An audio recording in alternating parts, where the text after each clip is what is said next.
Welcome back to the Nup Sports 2.0 show. I am your host. My name is Jack Zalta, and you can find me on Twitter at ZaltaJack. And I'm Ethan Richards. You can find me on Instagram at Ethan D. Richards. I'm Rohan Lula. I'm a guest on this week's show. You can find me on Instagram at rohan.lula. So the topic of today's show is going to be NFL free agency and the draft. So starting with free agency, I think the first person that we should talk about is Daniel Jones. I mean, signing this big contract, 4 years, $160 million, pretty much exactly what he wanted. He got the money he was looking for from the Giants, the team that he wanted to stay on and play for. I think Daboll and him are the correct combo. But the truth is he has like last year he threw 17 touchdowns when he played 18 games, which is just not something that you can be a starting quarterback and sustain. He needs to be throwing more touchdowns, and Daboll needs to be asking more of him via the passing game if he's going to be getting paid $40 million per year. But that's my opinion. Ethan, what do you think? I mean, I completely agree. I think Daniel Jones, I think this was his 5th year, and it's probably the best season of his career. If you look at it, still not the best year statistically. In my eyes, it's nowhere near $40 million a year. I think that they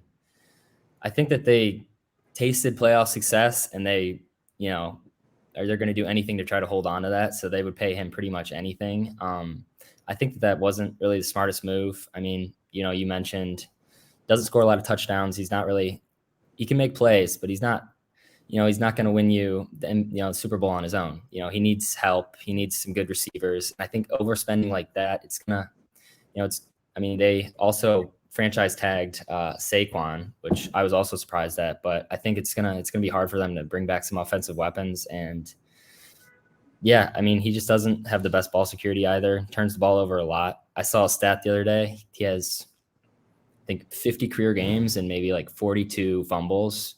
Like, I just don't get 160 mil for 4 years. That to me, it's weird. But yeah, certainly a little bit steep. But the thing is, the Deshaun Watson deal has really changed how business is done in the NFL, and it has really thrown the owners into kind of a vortex, and they don't really have much to say to these players, I guess, anymore as the salary cap rises. So these players know what's going on, and they know that this league is just an absolute gold mine, and they're taking full advantage. So it seems that Daniel Jones got himself the right agent, and he got himself to the right I guess situation for the kind of player that he is, honestly. Mm-hmm. And he's making the most of it for sure. And for the next 4 years, we're going to see what he's made of. I mean, I think I think that they're going to ask Daboll to sort of even ask more out of Jones, and I think that honestly might be an issue because I don't think Jones is really that guy. So we'll see what happens, I guess.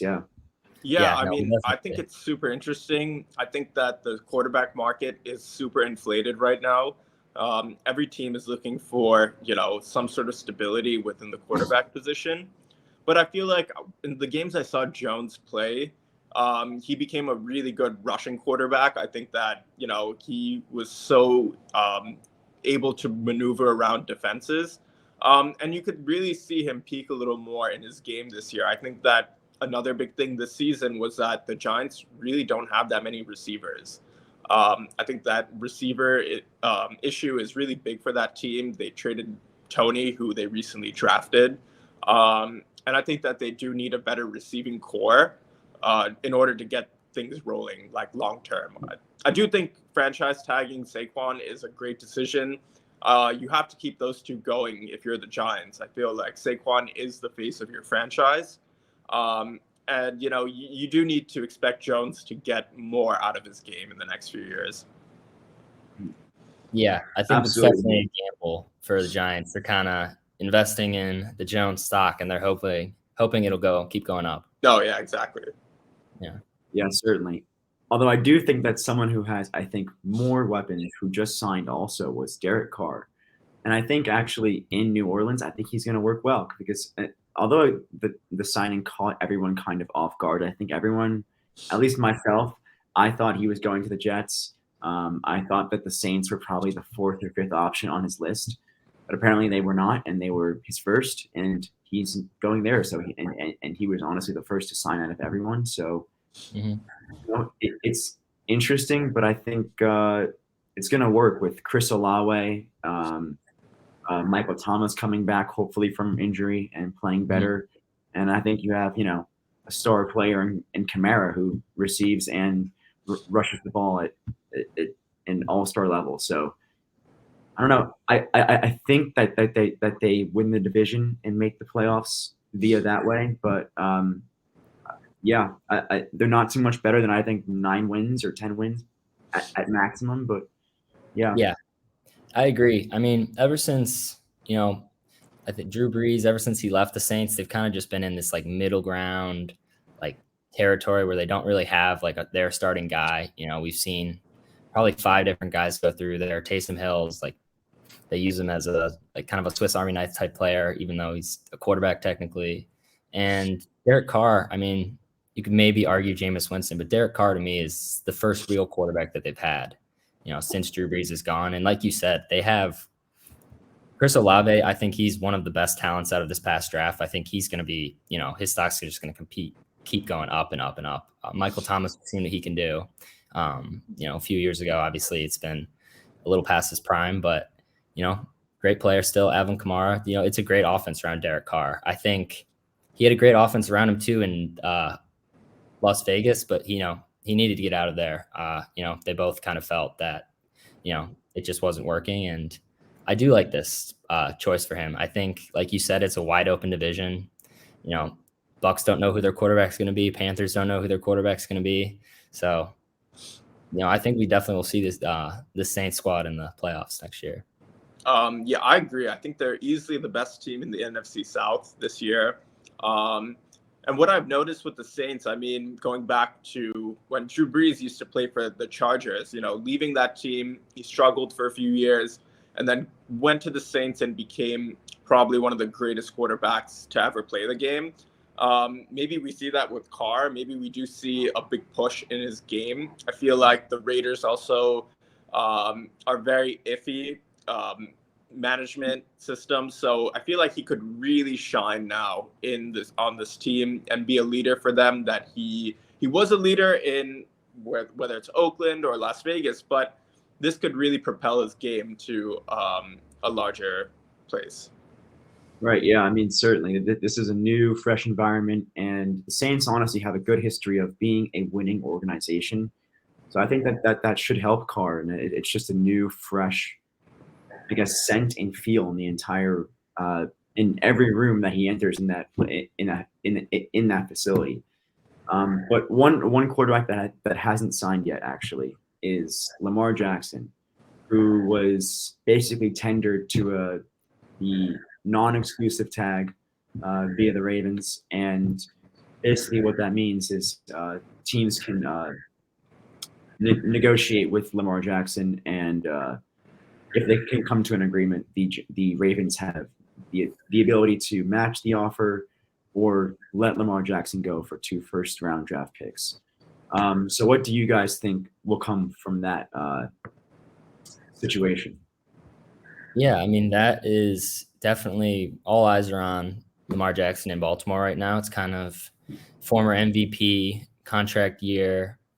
He wants a record-breaking deal. He wants more than Deshaun Watson. He's said that they don't want to give him to that just because of injury, problems and longevity, which I also kind of understand. And I think you're kind of seeing the rest of the league feels that way too. Like, it's been days since that's happened and nobody's come and tried to get Jackson, which I kind of understood, from the injury standpoint, but you'd think that at least one of the other 31 teams would be like, hey, former MVP, I'm going to snag him up. And nobody's taking the bait. So that's it's a tricky situation for sure. And I think the Ravens, if they can get him for the right price, they would love to keep him. Obviously, he's led them to, some great seasons the past few years.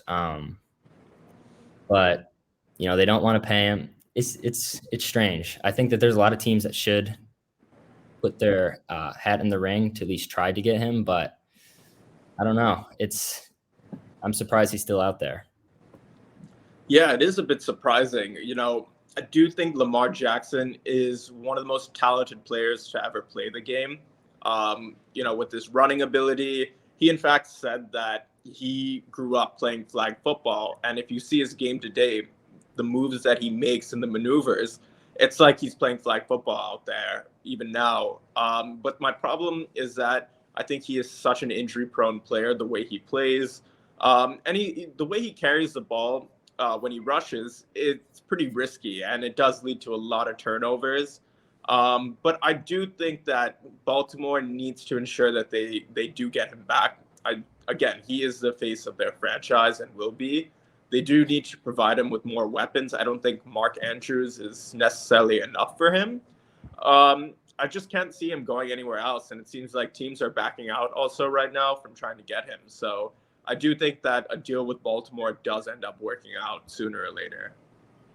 Interesting. So I think actually this is a combination of different things. I've heard the theory that NFL owners are colluding against Lamar Jackson by not offering him the contract that he actually wants because they don't want the norm moving forward to be that fully guaranteed contracts are what quarterbacks get, which I think is a really interesting theory because it does make some sense because if Lamar Jackson just, pounds his fists and gets what he wants, pretty much every quarterback moving forward is going to get their fully guaranteed contract. So there's some validity. There could be some validity to that sort of theory, but I'm not sure I believe it fully. But I do think that there is going to be a team out there that just says, screw it, I don't care about this collusion BS, and I'm going to go out there and get Lamar Jackson. I'll pivot 2 first-round draft picks. And I think a team that would do that is the Atlanta Falcons. I think that they're a young team, with I think pairing him up with Kyle Pitts, and I think sort of the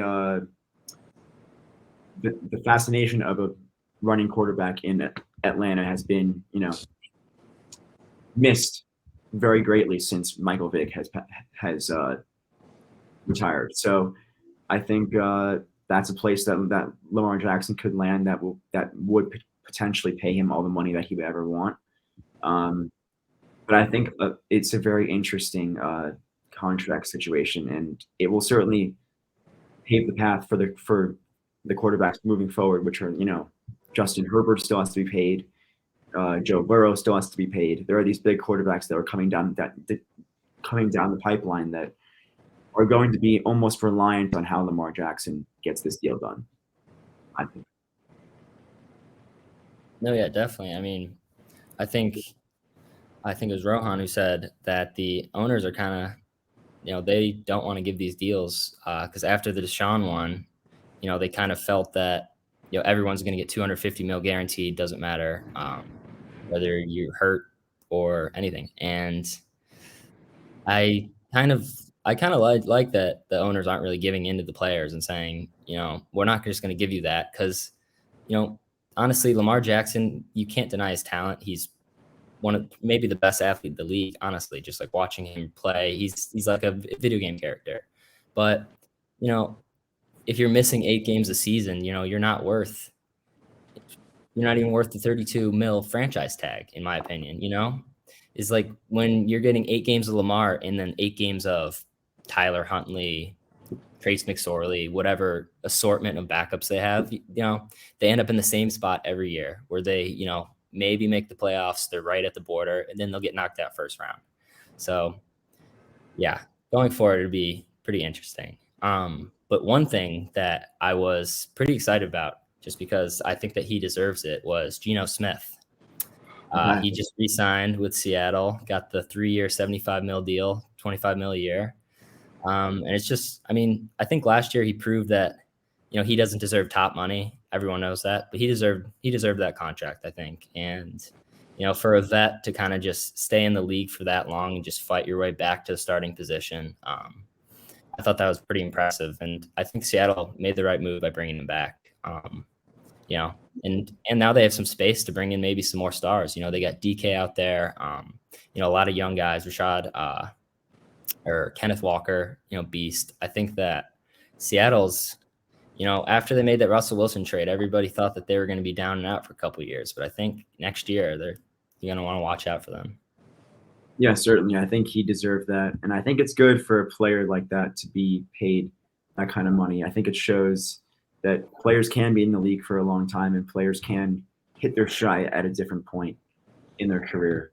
But one player that has been absolutely fantastic for their entire career basically has been Aaron Rodgers, who has still yet to choose a team where he wants to go. But the Jets were just recently reported to have flown out to California to go meet with Rodgers. So that is his, I guess, people believe he's going to be going there, but we're not quite sure yet. There's been no official report. Rohan, I believe you are an insider on this. So, as a Jets fan, yeah, I mean, it was so disappointing not to get Carr. I really did want him to be our quarterback. See, the problem with Rodgers, I feel, is that he's going to take so much away with the media attention. I think he is such a media hub anywhere he goes, and especially in a place like New York, coming from Green Bay, where it's a very different market and media. I do think the Jets are going to have to give up a lot also of whatever draft picks or young core they have. So I don't know if as a Jets fan, I don't know if I necessarily want him. I mean, I know they met him a few days ago and things sounded like they're good, but you never know with the Jets. They said the same thing with Derek Carr also. But I mean, it's so up in the air with Rodgers. Yes, he's one of the greatest quarterbacks to ever play, but we're going to have to give up a lot for him at the age he's at. But I do think the Jets have enough offensive weapons for him to really take off with. Yeah. Aaron Rodgers, top 3 player in the league for past decade or so. He's a great player. And then the Jets, very young team. Rohan, this better than most. They've struggled recently. But last season, they put together a really solid squad. And I agree with Rohan. I think that bringing in Aaron Rodgers would be, he's super talented, and I'm sure he would lead them to do great things. But at the same time, I'm not sure I want to break up the chemistry between this squad. A lot of young guys, are coming off of their rookie contracts. They're going to want to get paid in a couple years. So, you add Rodgers 2-3 years, this might be a completely different Jets team. And I think that you could get someone for a lower price and get not better results, but, still have a great shot to make the playoffs. Obviously, if he went there, it would be interesting to see how everything would work out. Maybe he would, bite the bullet and sacrifice a few things for the team. Haven't really seen him do that in his career before, so I'm not sure he'll do that for the Jets. But, it's interesting to see what will happen in that situation.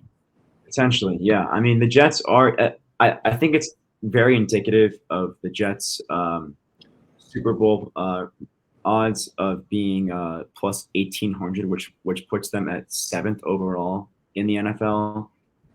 And I think that is very telling of where Rodgers is going to end up. And do you love sports betting? Well, now you can show off your passion for sports betting at bettingsuperstore.com. Unique and original gear from t-shirts to hoodies to mugs and backpacks. Bettingsuperstore.com is a lock to let everyone know that you are the ultimate sports betting guru. Check it all out at bettingsuperstore.com. All right. Yeah, well, I was going to thank you guys for having me on the show. Yeah, thanks for joining us, Rohan. Thank you. It was a great time. Really enjoyed discussing. All the best. Yeah, have a good one. Thanks. Thanks. So now we're going to move on to the NFL draft. And there have been a couple storylines from the combine and running up to the draft. Obviously, a lot of this is very indicative of how free agency falls. But we're hearing a lot of buzz about players like Anthony Richardson, Bryce Young, and where we think those guys are going to end up. Personally, I think Young is the guy out of these two. I'm really honestly flabbergasted as to why people are so just enamored by Anthony Richardson from the combine. I'm really not sure why this athletic guy is getting so much love, considering he only threw about, I think it was 18 touchdowns in his senior year. Maybe it was 17. I honestly forget. But it truly is. This is not a quarterback who is throwing a lot of touchdowns, even in college, in the SEC, where there's points being scored. And so that's concerning to me, that he's not only turnover prone in that league and doesn't even throw the touchdowns that are needed to really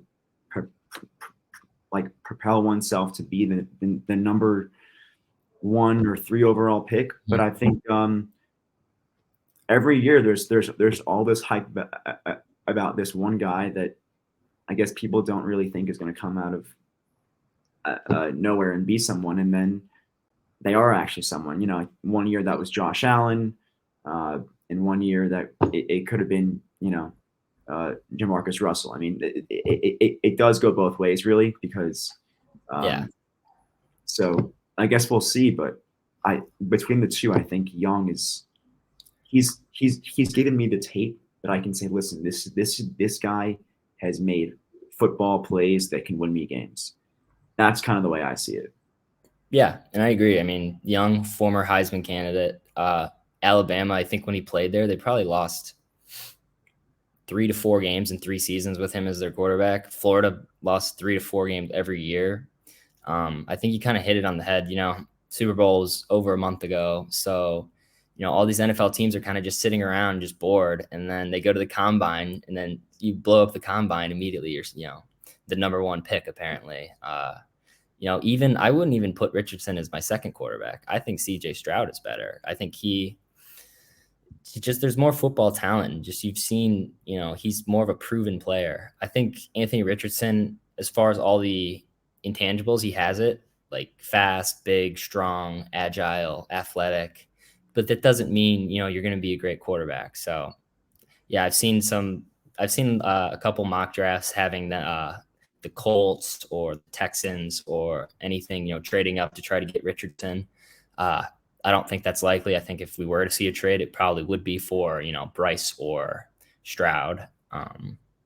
Interesting. Which is interesting. So you think that the trade would happen later in the draft, like in the first round, as compared to the top of the first round? It's tough to say. I think if we were going to see something, I know that just from looking at the Chicago GM and like what he's been saying, they more than likely will trade down just because they don't need a quarterback. You know, I've heard they really like Will Anderson, who could be, you know, a top 3 pick. So if they really want to get him, they might stay.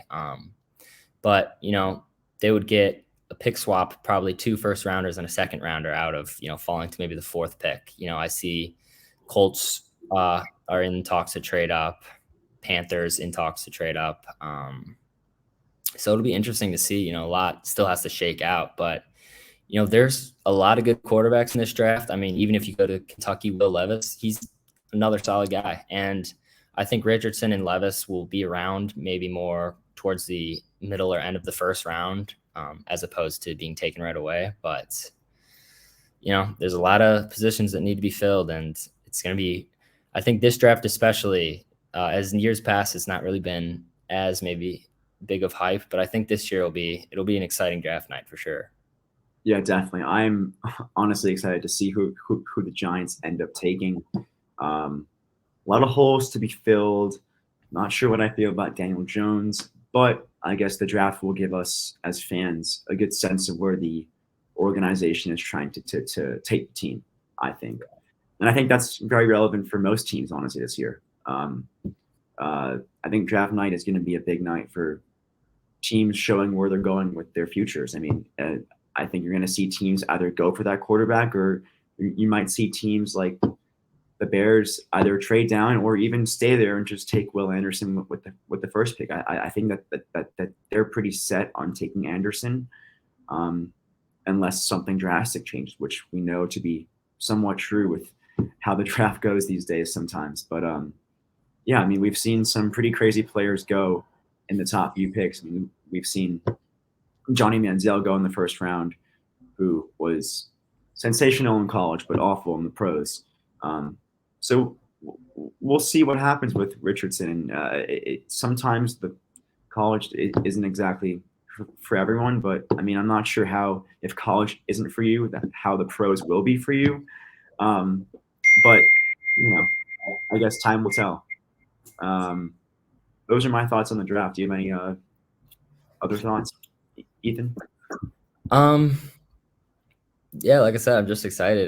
You know, it feels like football has been so long away that now just talking about the draft's getting me excited. You know, a lot of talented players. You know, we're seeing, you know, a lot of good wide receivers too. Quentin Johnson, Jackson Smith and Jigba.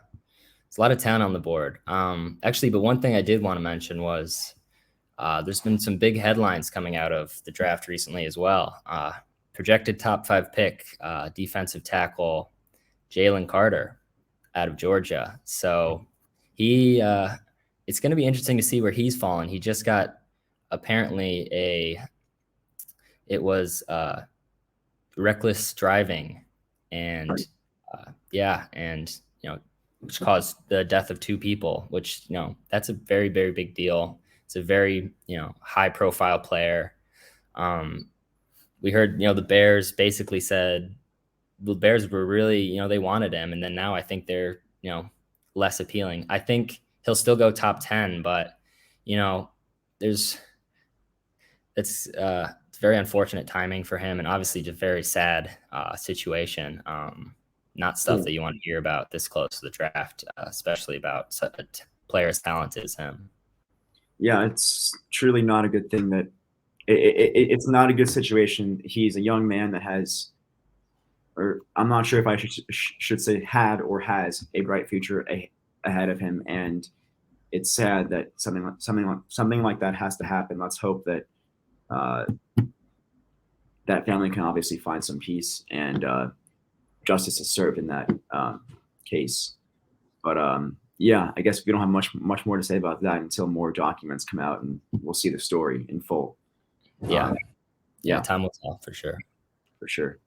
Well, I think that'll do it for this week's Noob Sports 2.0 show. My name's Jack Zalta. You can find me at Twitter at ZaltaJack. And mine's Ethan Richards on Instagram at Ethan D. Richards. Thanks so much for joining us. It's been great talking with you, Jack, as always. Likewise. Yeah.